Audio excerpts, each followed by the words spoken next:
Yung sink para dito sa lababo, ano mga idol. So silipin natin yung material na ginamit ko dito, ano mga idol, para sa kanyang mga vikat. And then yung ginamit ko para may pedikit itong sink doon sa granite, ano po. Yan, so ito na nga ano mga idol, na-buffing na namin ito. So sa turnover nito, pag turnover na mga idol, saka lang ipapolish ito ano mga idol. Hindi pa maiiwasan at madudumihan pa kasi ito pag nagkabit na ng bintana ano. So silipin natin yung ginamit ko muna para dito ano mga idol.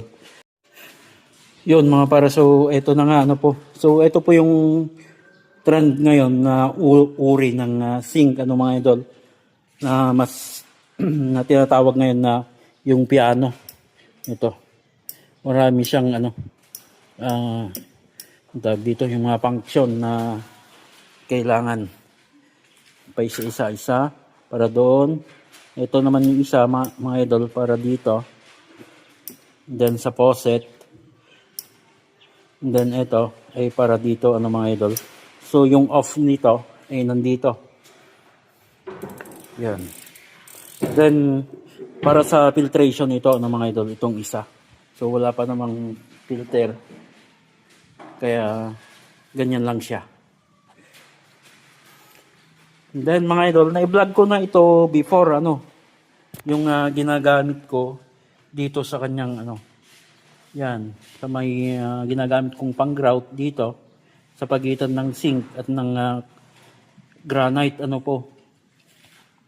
So madalas mga idol, ito talaga yung pili ng mga kliyente natin ano mga idol, yung salt and pepper na granite ano po. Ito po yung klase ng salt and pepper. Yan. So habang tumatagal ano mga idol, na nagkakabit tayo ng ganito, ay nakakahanap tayo ng mas mainam na material para sa grouting ng ganitong klase na granite ano po. So may video na ako mga idol na nagmix ako ng pintura, kung yung granite na gagamitin mga idol ay hindi salt and pepper ano po. So ay eto yung ginamit ko ano po. So pag part A and part B din po ito na epoxy ano po. So marine epoxy ito mga idol na nansag. Ayan o. Ito yung pinakamalapit talaga na kulay pag minix mo, na hindi mo na kailangan ng tinting color. Pag minix mo ito mga idol, gray na rin yung kulay nito, katulad po nito ano mga idol. Yan o, gray na. Yan, ito yung bigat namin. Basa pa ito mga idol, kaya ganyan pa.